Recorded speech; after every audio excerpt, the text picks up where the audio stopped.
and then I'll give a go. I'll just verbally say go. Okay.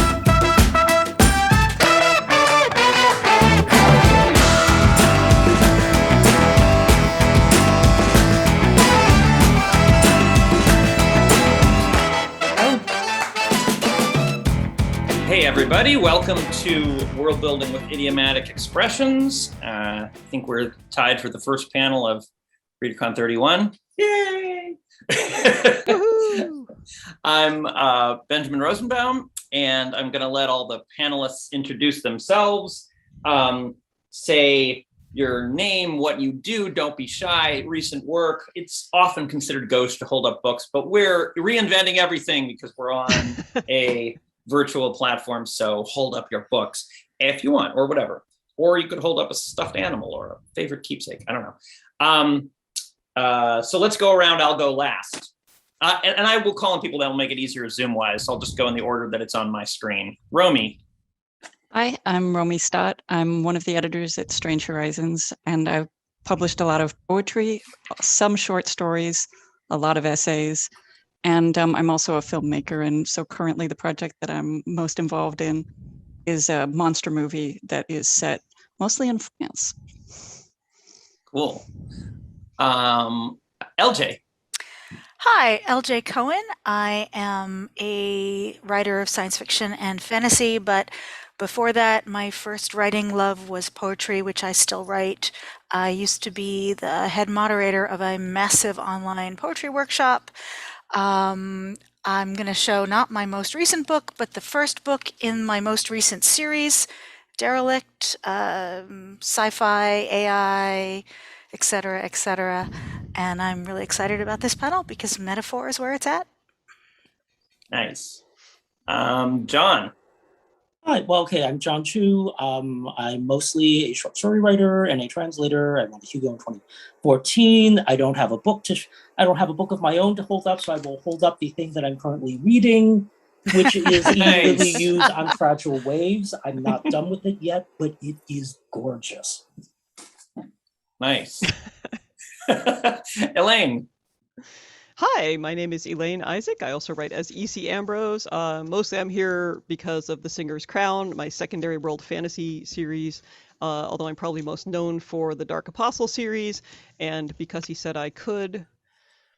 Here's the animal. And if you want to know more about my books, you can chat with me in the Rocinante Books channel in the bookshop.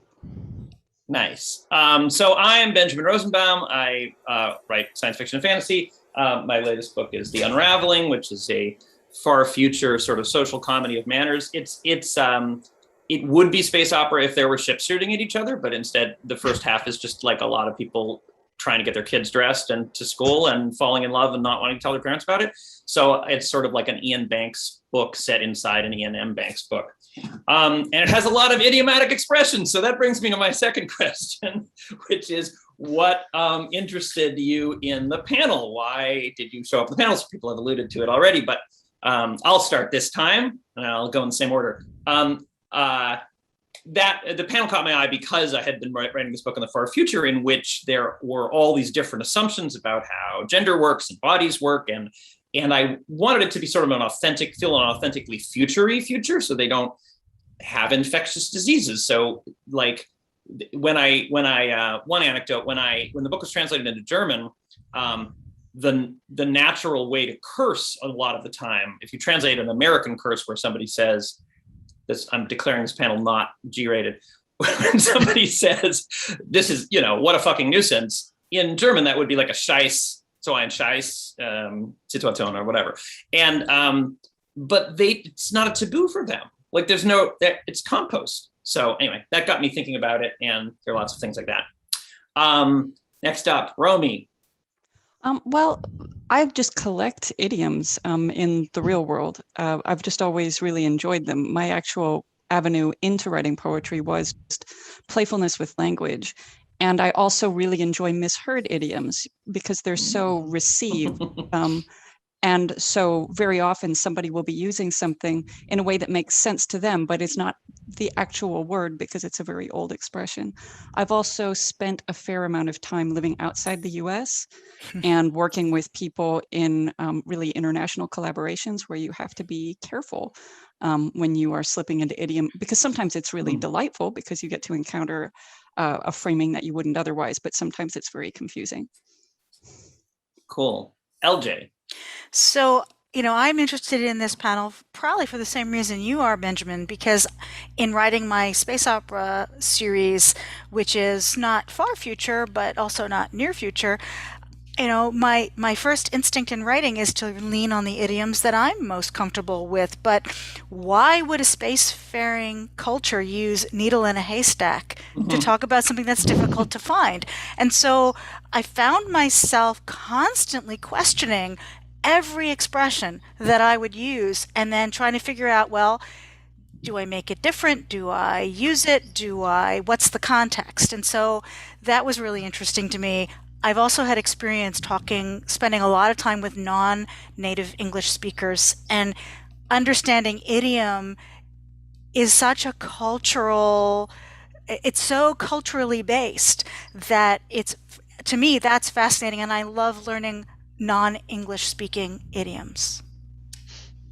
Cool. John. Well, okay. So part of it is that I among other things, as I said, I'm a translator, and so so actually getting back to what you were saying, I find myself in situations where I will read this, where there will be this expression, and it will be profane, and I'm left in sort of this analysis paralysis spiral where I'm trying to find an equivalently profane expression, and it gets weird because for example in Chinese, like there are any number of profane expressions that involve cursing one's ancestors, and that you can't really just translate that over quote unquote literally, because your average American reader will look at it and go, okay, what does that mean? And so that was one avenue. The other avenue is, and I think this is where I turn into like the thing that everybody sort of takes a whack at, is we use we use idioms all the time that we don't understand. Like we know what they mean, but we don't really know where they come from. So like we understand what needle in a haystack means without necessarily having to understand what a needle is or what a haystack is. And in that sense, I question whether it's good for, say, modern world building. Like you may be able to use it to talk about a world where there once was a needle and there once was a haystack, and that might be interesting. So that was sort of what I was thinking about. Yeah, cool. That's awesome. Elaine.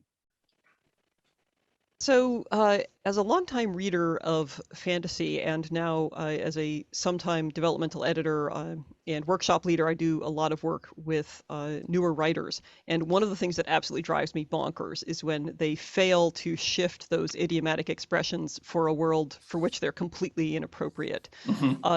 And it's one of the things that we just do reflexively. It hasn't occurred to them that there would be another way. It's also a missed opportunity for the exploration of character, culture, and world that is so often overlooked that it's really sad. So I made sure in my own work when I was doing secondary world fantasy that every time I sort of came up to one of those things where I would say, well, what would be the equivalent of telling somebody to go to hell in a world that doesn't have hell? And it makes you think through what their religious beliefs are and then find ways to make them concrete.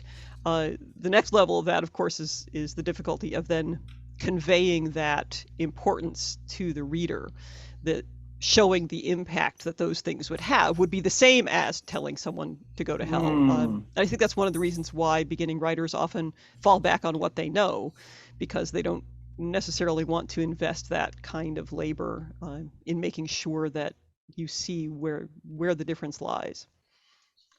there are so many great things to respond to in what you all have said that I'm going to indulge myself in a couple of responses and then open it up and like let maybe have a round where we all say things that came up based on what just happened. But the two things I wanted to say were, so one thing is that a lot of people mentioned translation, and as I was thinking about this panel, I was thinking, particularly if anything that's not contemporary, anything that's world built at all, whether it's fantasy world or a far future world or in some way, some extent even a historical world, we are in some sense getting in translation.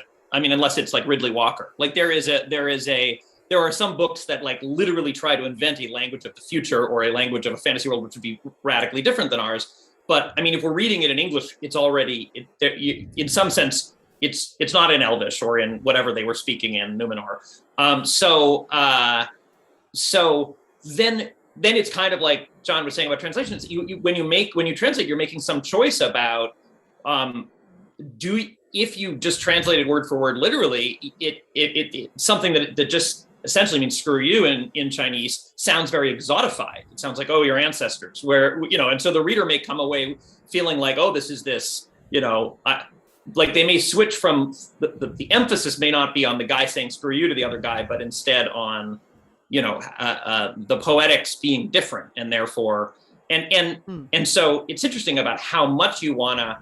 It's almost like a question of register. Like if you translate everything, even saying needle and haystack when it's not a needle and haystack, sort of making a choice to overtly, and sometimes Gideon the Ninth is a great example where their awesome book I've read lately, in which there is an intentional use of disruptively modern, contemporary, just like in your face, like these people far in the future wielding swords are saying things straight off of Twitter in a very intentional way. Like that's one axis, and another axis is this very careful, like I'm going to ground everything they say in specifically how that world would be. Anyway, so that's one thought is about translation and register, and how whether we use also not just in specific idioms, but in the entire tonality, like whether we use this elevated tone, whether we use a lot of like, if you do that Gideon the Ninth thing intentionally, it can work well, but if you do it unintentionally, a lot of times it dates the work pretty fast because it sounds like they're in the 80s, and you're reading this book now and it's supposed to be set in the future. And anyway, so further, oh yes, a hand, Elaine. So if I had one thing to say to every new or journeyman writer out there, it is to remember that everything you put on that page, you're making a choice. And to make those choices as deliberately as you can. So yeah, if you're going, I'm writing in a modern idiom for a modern audience, and it happens to be set in a fantasy world, make that choice, lean into it, and go with it. But be aware that that is the choice that you're making, and how that might affect the reception of the work. Or if you're writing a historical novel, then lean into that and say, these are the choices I'm making, and I'm going to be very careful about what my word choices are and what those idioms are. Everything you do on that page is your choice as an author. Yeah, LJ. So Elaine, you said something a little bit earlier in one of your remarks about using the opportunity to choose words for world building. And I think that's something that writers don't do often enough. And I spent a lot of time being really deliberate with that in the space opera books that I wrote, because most of the characters were characters who lived and worked on space stations and who were not planetary based. But one of the characters was planetary based, and she was from Earth, and it's Earth after the Great Drowning. And so that character would often say things like drown it as an epithet. But my spacefaring characters would never say that. And so they would, I had one of the characters at one point, instead of saying, fuck me, they say space me. So that was their version of it. And it was a world building thing, and it was a deliberate choice. Cool. John. Yeah, I think the thing that we're all kind of circling around, that I think LJ may have actually said at one point, is that I think we are talking about culture, that this is a way of getting access to culture, and then actually getting back to something that Ben had said earlier with respect to register. The thing that I find interesting here is that for example, Chinese fiction tends to be written at a more formal register than English fiction. So whenever I translate, I regularly lower the register of everything because I think I've said this on previous panels, but there was a epistolary story that I translated once where I ended up doing the translation twice, which lovely. Everybody should do that. But because the first time I decided I would maintain the register, and then so these letters from a brother to their sister and back and forth read like they were written by their respective lawyers. And I was just like, no. And then so but anyway, so conversely, the few times that I've been translated into Chinese, I find that the translator regularly elevates the level so that everybody speaks way more formally. And then again, this takes us back to culture. Like a Chinese reader reading that translation is not going to think, oh wow, they are speaking so formally. They are going to think this is how people speak in fiction. Right. And then so this takes us back to a matter of culture. Yeah. Romy. Yeah, just sort of building off what John is saying. When I'm reading science fiction and it's secondary world fiction, fantasy fiction, I assume it's been localized to me. And so I'm actually not really bothered at all when there are expressions that the characters wouldn't use, because it's like, well, they're probably not even speaking my language, which has its own history. I remember two things just from all the way back in high school. One was we were assigned Albert Camus' The Stranger, and I was reading an American localization of it, and my friend was reading a British localization of it, and the emotional effect of the text was so extremely different. Wow. Like when he was reading it, it was a funny book. When I was reading it, it was a tragic book. And so I was always very aware of that. And at the time, I started playing around because I get more hung up when it's alternate history, but where it's like, oh, but it is in English, but it's a different English. And at one point I was playing around really just for my own amusement with making up a world where the Roman Empire hadn't happened. And so that meant I had to ditch all kinds of language that's based on the Roman pantheon. Like I couldn't say Atlas, it had to be Geopedia. And that made me have all kinds of really cool ideas, but it was something I was just doing kind of for myself because it felt a little bit more like solving a crossword puzzle than trying to write a narrative. Yeah, that's interesting that there's also, so one thing on that is the last thing you said about the solving the crossword puzzle is I tend to, well, I would say two things. One is that thing you're saying about it's localized for us is, I think this is partly what Elaine was saying. I want to know when I'm reading it, I want to know what the author is choosing to do in terms of translating it. Like in a way, I want to know, like, are you just packaging this up for me so I'm intended to read it all? I mean, like what Gideon the Ninth does very aggressively. Like this has been completely localized for me, or is it doing? Am I meant to be looking at these idioms that the character is using and getting information about the world building? And essentially, if it's a consistent choice, then I'm able to interpret that. Like, how much are you giving me? How much are you pulling back the screen? And it partly does go to the issue of translating, of like, what is the translator? How much of the underlying structure of the language is the translator showing? Is this meant to reveal to us the source culture, or is it meant to be sort of seamlessly pushed into the target culture? And the thing you were saying about elevated tones, it was interesting because when I learned Italian and I was reading Italo Calvino, it was one of my favorite authors, and he was one of my favorite authors when I was reading in English, almost everything translated by William Weaver. And when I read it in Italian, I realized that William Weaver had done this elevating the language where it sounded very formal and stuffy, but actually it's very like sort of ribald and immediate in Italian. And I was like, why would you do that into American English? Anyway, but that if I can parse the text based on what the reader is, what I think the writer sort of presents as their schema for how much of the underlying culture we're meant to be getting. I forgot what the other thing I was going to say is. John. Just to sort of to, like, I can hit a couple of things with this interesting conundrum, which is 是部少百部, which is the rough. It's classical Chinese. So the rough translation is those who stepped back, those who marched back, 50 steps laughs at those who march back 100 steps. It's basically Chinese for the pot calls the kettle. It's basically the Chinese for the pot calling the kettle black. Okay. So under most circumstances, if I saw that in a text, I would just translate that as the pot calls the pot calling the kettle black, despite the fact that those two things have absolutely no words in common. It's what they're saying. Sure. Like nobody is going to if I said that, but if I say that in Chinese, nobody is going to think, aha, you are referencing this Mencius story about King Hui. I mean, I am, but nobody thinks this. They think you're being a hypocrite. Now the interesting conundrum is the second book of Three Body has an American saying this. Saying this, and but the thing is, Liu Zixing extends the metaphor so that we have this dialogue about how many steps people are stepping back, so that you can't just say the pot calling the kettle black unless you rewrite that entire scene about how black is your pot, black is your kettle.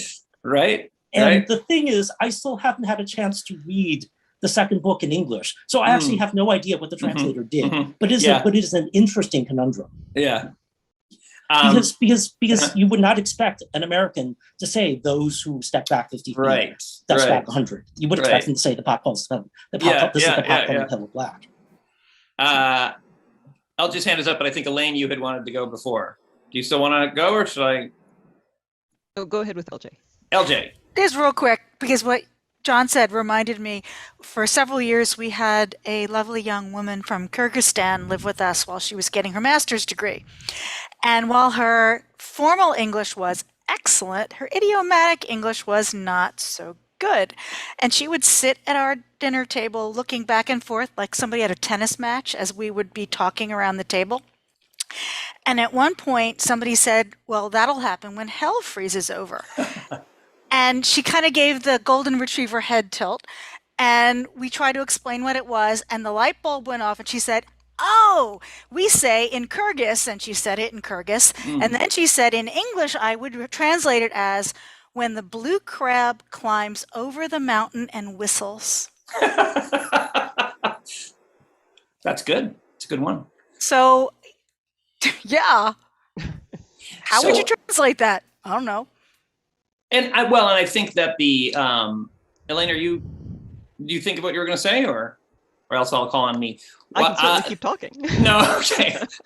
Well, I'll just respond to that, and then I think part of that goes to a thing that I had to learn about writing with some arduously, which is about realism versus verisimilitude, which is sort of like the crossword puzzle thing. That's what I was going to say about the crossword puzzle example that Romy gave, or like it felt like solving crossword puzzles to fit it all in. That thing where you're doing it for yourself and there's this sort of like the really doing it, and then there's the getting it across to the reader. So it's like this was, I wrote a story that it was set in the Bible, and so I really wrote it in biblical, like in a bit like as if it were part of the Bible. And a critiquer very cleverly said, know what, this is great, but no one's going to read it, like because it's incomprehensible. People will remind people how. So what you really want to do is give people the feeling of this without reminding them why they don't actually read all the begat parts of the Bible.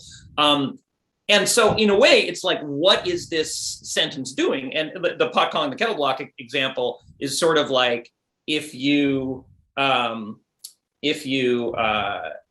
this moment what's being conveyed is that the person's being a hypocrite, then maybe we don't want any of them. Maybe we want to focus the reader on that and have that seamlessly enter their brain by using the localized idiom that the target reader would use. But if in fact the person is referring to Mencius or whatever, like if they're evoking something, or if you want the reader's attention on that, like there's a lot of things where you could, the needles and haystack in space example is one where, well, maybe that would enter the reader's brain seamlessly if they were just wanted to say this is difficult to find. But given that it's a science fiction story and the reader is partly paying attention to the world building and thinking about space, and that is in their mind, it would actually be jarring for them to be like, wait, they have needles and haystacks? Because they actually are attending to that. So it partly depends on, what is this sentence doing in the context of what is the reader attending, and what's foregrounded is what's life in space. If that's the reader's curiosity in that moment, what is their life like in this other place? Then in a way, localizing it so completely that you're not exposing the details of the interior, but what the life is like through the language, that will then that could be jarring for the reader. If they're just in a scene where they're paying attention to people fighting and all of a sudden there's this weird idiom, they could be distracted from the people fighting. If they're thinking about what that world is like and you give them a too familiar idiom. Romy. Oh, I was just going to say that I love invented idioms. What I mean is I don't hold it against a writer who doesn't do it. Mm-hmm. I really am excited when somebody does do it. And where I of course wind up, I mean, maybe not of course, but where I wind up feeling tension is when somebody's doing it, but not doing it all the way, or doing it in ways that disappoint me, I guess. It's like, oh, I expected you to follow a higher standard. I would have let you slide, but you erased my hopes. Yeah. And I mean, there's a story that I wrote recently that's not published yet because I only wrote it recently, that is set over a period of 600 years. So we're jumping forward. And most of it is just written in a pretty contemporary vernacular. But there's one particular section where in that time period, there's been a big social collapse. So people are living in very small groups.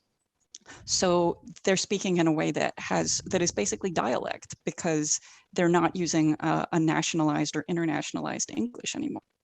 And it sounds like I've just made up a bunch of really unusual phrases, but I'm drawing on idioms that are specific to Montreal, because I had the idea that, the people in the Boston area had kind of migrated north and the people up there had migrated south because of extreme weather events and had formed this community. And I never mentioned that.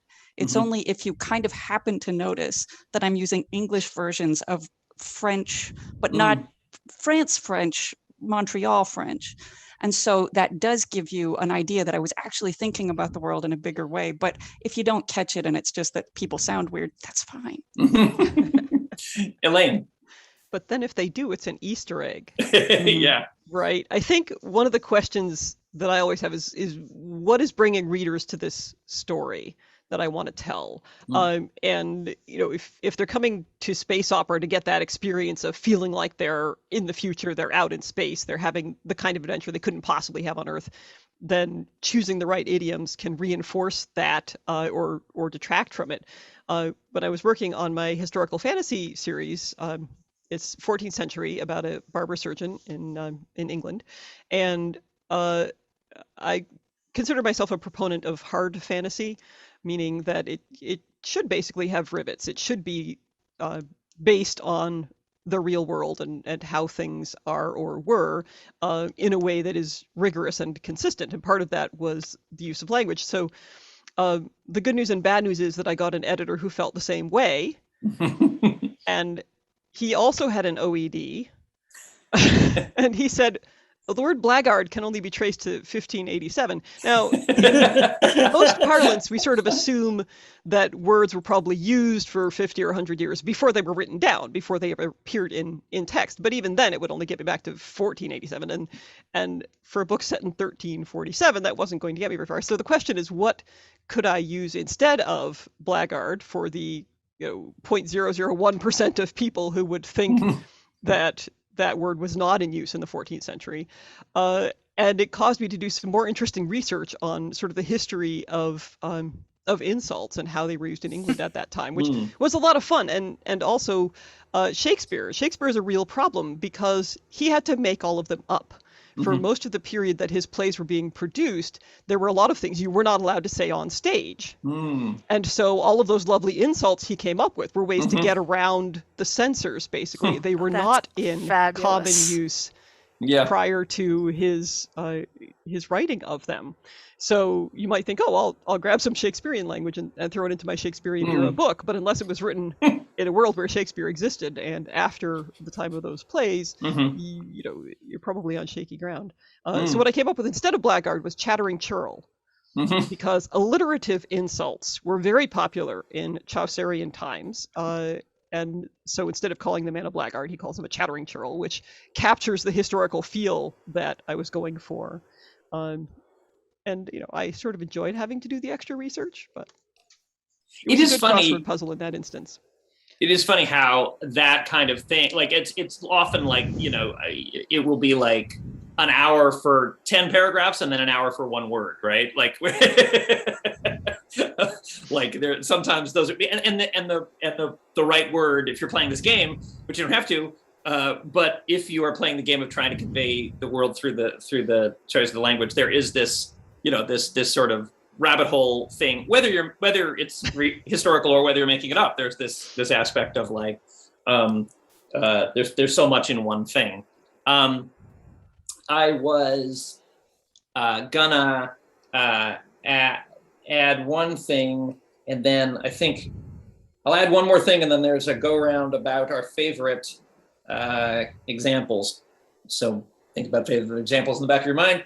I was gonna say the thing somebody said, I forget who, I apologize, but the thing about how if you invent a word in an invented language, it doesn't necessarily can't carry the same emotional weight. So on the one hand, you want to be like, well, they would say space me, but on the other hand, maybe the reader won't relate to that the way that they relate to fuck me. Like, so there is this level of like, again, well, it's sort of like the thing we were saying, like you localize it fully, it has the emotional impact. And one thing that I found myself doing was saying, okay, well, we'll vary some things. Like, so we'll vary, well, if some things stay the same and other things vary, and then if I attach the things. So in this world, you know, for instance, they don't have this, they don't throw anything away. They're super good environmental stewards. So everything is the nutrient flow. So they wouldn't have any particular negative association with feces because it's just compost. It goes back in the nutrient flow. But like they don't have garbage or trash or shit. But they are terrified of the idea that the flow would get blocked because that would, you know, they have this highly tuned society and it would bring it down. So, you know, flow blocking is like an insult, like sluice blocking, flow blocker is an insult, right? But that just sounds sort of goofy, like on its own. But they do still have hangups about sex. So fucking still works. So once you start calling people like fucking flow blocker, like it's sort of a quiet, because they're together, you know, the second one begins, the impact of fucking, which we understand, leaches into the second word. So then later when you see the second word alone, it still carries some of that resonance of having, you know, once you call someone a fucking flow blocker, it's pretty clear later when someone's called a flow blocker, that's still pretty bad.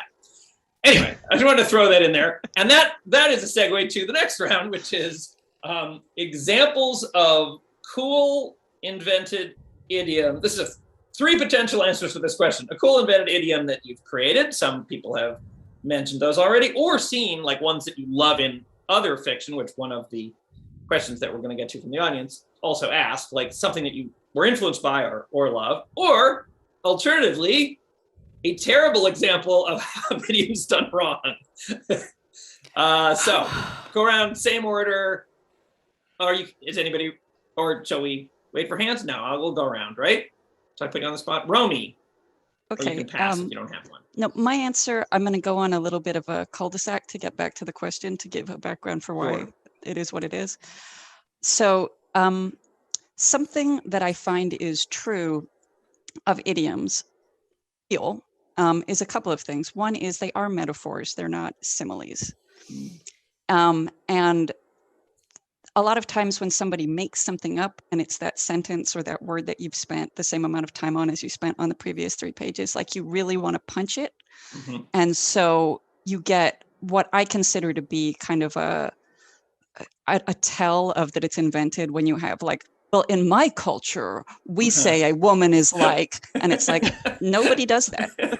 Because the other half is it's not just that you're using a metaphor, but usually when somebody goes with an idiom, they're using it to soften what they're saying. Like if I was speaking in Italian and I said that I was playing the leper, I'm doing that to make myself seem less bad than if I said I was lying or was a double agent.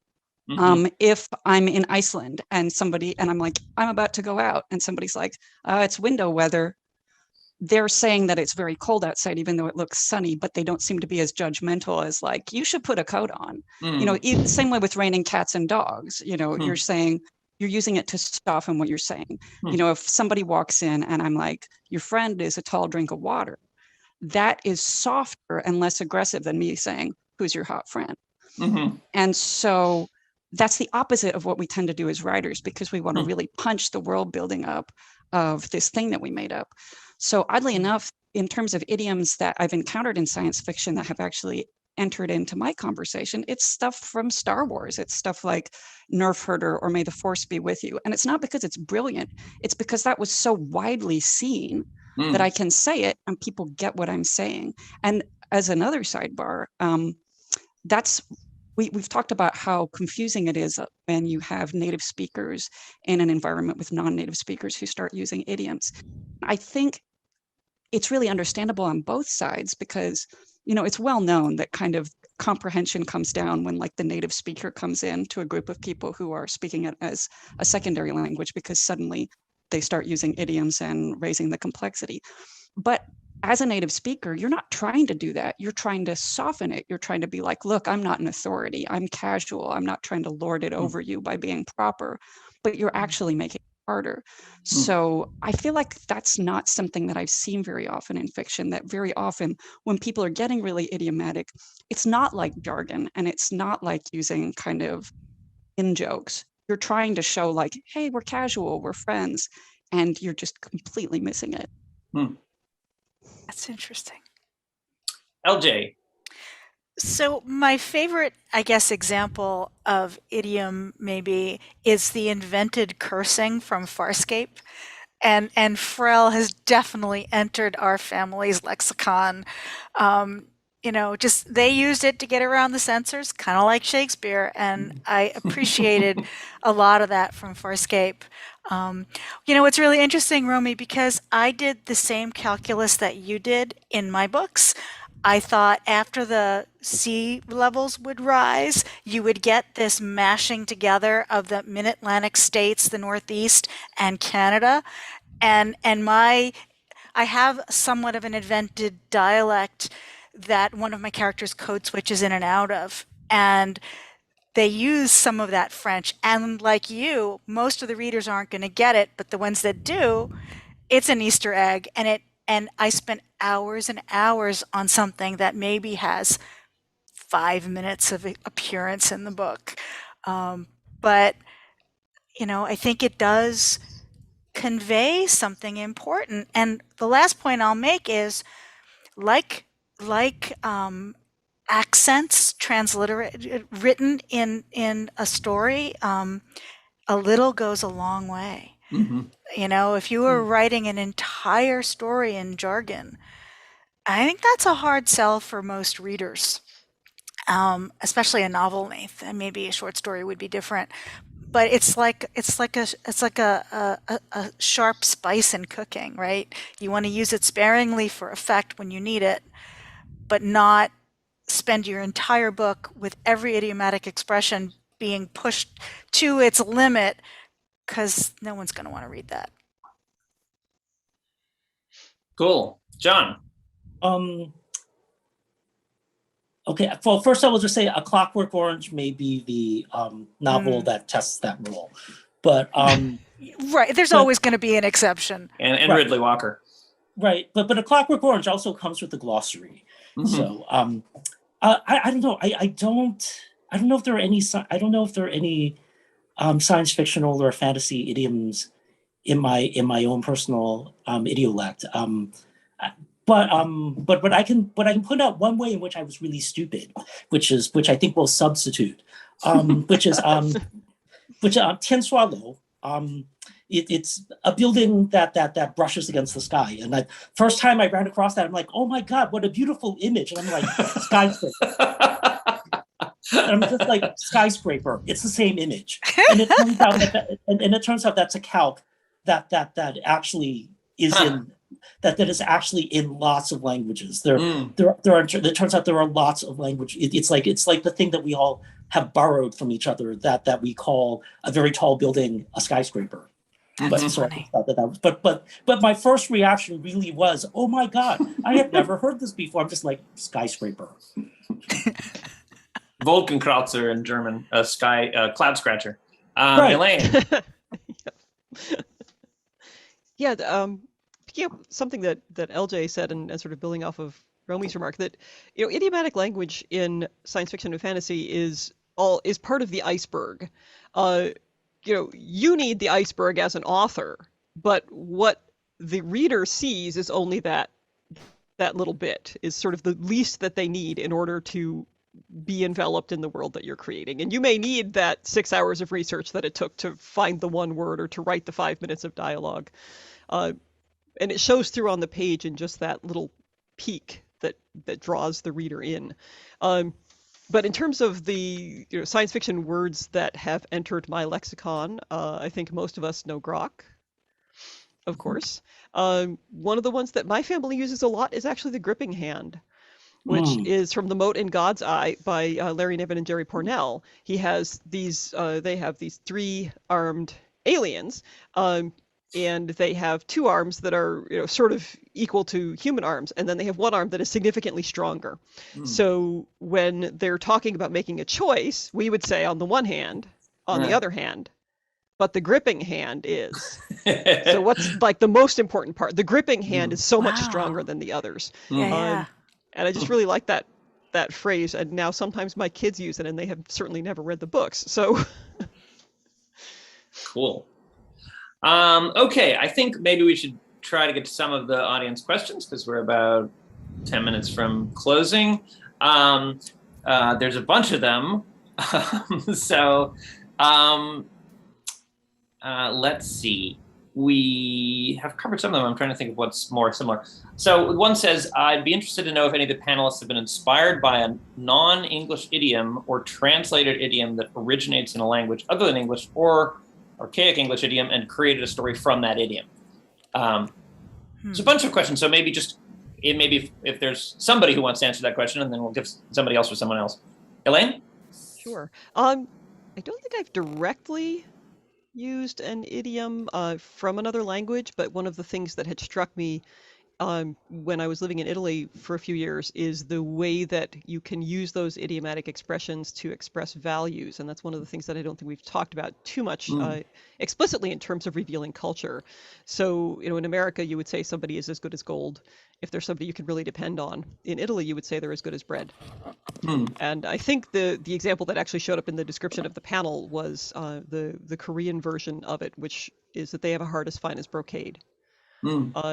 So it just the sort of the signals that you give to the reader based on those kinds of choices have certainly inspired me in the choices that I make. But I don't think there's a specific one that I have then expanded into a story. Yeah, sort of signals what's valuable and what's taboo. And let's see. So there's a couple of similar questions. One is, I'd be interested in knowing if they each create their new idioms in their first draft or something to do in a subsequent draft or later. And there's a related question where somebody said, do you come up with an English idiom and then translate it, or think about something neat in the world's vocabulary would allow and then write it? So it's kind of like, where in the process are you doing what with invented idioms and stuff? For me, it's generally not in the 0 draft. It's usually somewhere between draft 1 and draft 2 that I kind of work at the language level. The first draft is just getting the story out. Yeah. Anybody else? Well, I mean, particularly since I'm often writing poetry, I do really start by playing with language. Yeah. And it is from the ways that the language starts folding in on itself that I start saying, oh, that's interesting. And I think that probably carries through to my fiction as well. Like there's 2 phrases that have kind of been in my head a lot lately, so I suspect they're going to develop into something. And one is an old French saying, which is, when at the wars, do as they do at the wars, which is somewhere that's kind of halfway in between when in Rome and what happens in Vegas stays in Vegas. And I kind of like the tension of like, there's some real moral gray area there. Yeah. And then that's playing in my head in an interesting way off of the biblical quote, iron sharpens iron, which I heard somebody say in a meeting to be like, oh, and I'm so grateful that we're here. Iron sharpens iron, which when you hear it, without the context, like seems like it's going to be conflict, like we're hitting swords together, but it's like, no. By being similar and rubbing up against each other instead of breaking each other down, we're improving each other, which I think is a really nice metaphor in terms of things like the editorial process, where you're going in and you're really like disagreeing over something, but it's both of you are in service of the same goal. Mm. So I don't think that's going to make it directly into something I write, but I think it is helping me think about kind of character motivations. Mhm. Cool. Let's see, other questions. I'd be curious if the panelists have any thoughts about the relevance of native speakers' tendency to be playful with established idioms. So something about that is that I think we've talked about a little bit, but is that there's not just, it's like it was raining on Mongo, there's not just a culture, but within the culture, there's all these different layers. There's sort of like, and in some sense, if you're thinking, when you're doing this deep dive on this, sometimes, if that's you want the reader's attention on, you want to use language to communicate, not just what the speaker's culture is like, but what part of that culture they belong to. If they are a new, if they're older or younger, there are layers of metaphor. Somebody was saying, well, you were giving that example. I think LJ was giving the example of the person who was from the drowned Earth coming to the spaceship. And there's a similar thing in the planet that my book is set on. They like haven't been spacefaring for a while, but there are some spacefaring idioms around. Like they haven't left for the last 20,000 years, but there's still some of that, like in back, like the kind of the way we inherit idioms that are no longer, like we don't actually spend a lot of time with needles and haystacks or with, a lot of the, we have things that are preserved that are just like chunks of speech, which we say, even though they're actually no longer relevant. They're kind of an archaeology of like earlier layers.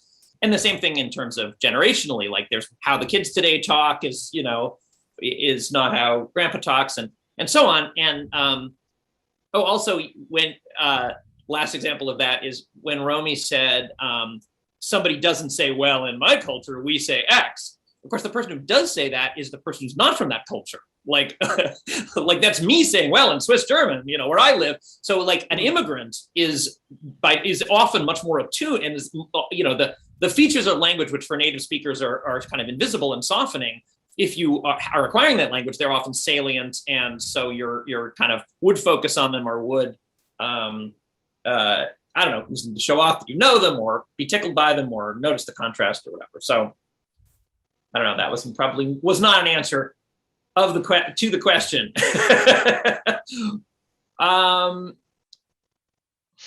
Yeah, well, actually, yes, I have answered Talib's question, even though I hadn't read it at the time. In what ways do you use idioms to distinguish among characters of different backgrounds, socioeconomic, etc.?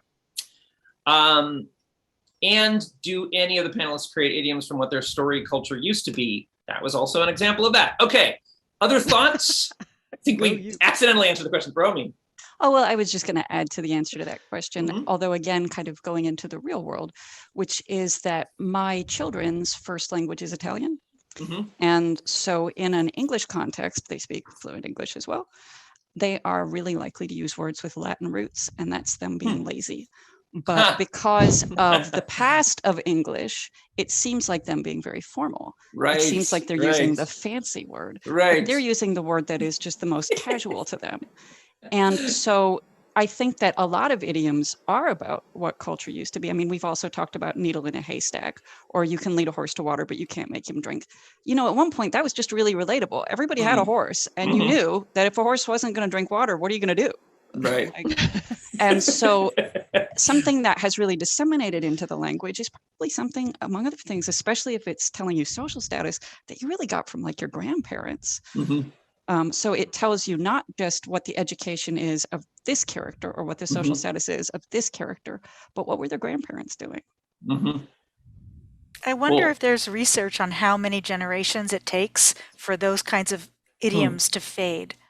And it probably depends on how, like the stickiness, like some things probably go quick and other things have a longer shelf life because they fit a underserved need or something. We've got 2 minutes left. So if anybody, let's do a final round, closing lightning round. We'll just call on everybody if you want to say anything else about the topic or anything about where people can find you and so on. If you want, also, we will all be, or maybe not all, whoever's watching this panel, if you want to chat afterwards, some of us perhaps will show up in hallway chat 1. I'm not sure that's what it's called. Yeah. Hallway chat 1. I got it in 1. Okay, Romy, closing Okay, round. just want to recommend a board game that's out of print called Wise and Otherwise. It came out in 1997. It's out of print, but you can find used copies for $20 to $30. And it's a board game that gives you the first half of a real idiom and what culture it's from. And then everybody makes up a second half and passes it in. And then you read all of them and the real one, and everybody guesses which one is the real one. And it's really useful in terms of helping you make up new idioms because you're trying to fool everybody and you're kind of noticing what people believe in and what they don't. Cool. LJ. Real quick, the biggest issue for me in using idiom in sci-fi or spec fic is the chance that it could be literal. So if you're talking about she had a heart of gold, you might be writing a steampunk story. So you've got to be careful about that. Cool. Literalizing the metaphor. John. I think that I just want to reiterate the point that a lot of times idioms don't tell you what the world is like now. Tells you what the world was like, say, 100 years ago. Cool. Elaine. One of the ways that I world build is by thinking about what groups or types of words those idiomatic expressions are likely to arise from. And we've touched on a number of them today. You know, religious areas, taboos are always big. Sex is often part of that. Waste disposal, disease. And think about if you are creating a new world or if you're investigating perhaps an old world, what equivalences there might be in the world that you're creating. And you can even just sort of generate and brainstorm lists and have a lot of fun with it, thinking about what kinds of metaphors might arise from those things, and then finding just a few that are the right ones to carry the meaning that you want to convey about who these characters are and what their culture is or was like. Great. Okay, well, we just are 1 minute over, so good. Everybody, perhaps see you in Hallway Chat 1. Thanks, everybody, so much for coming, and this was a lot of fun. Thanks for moderating.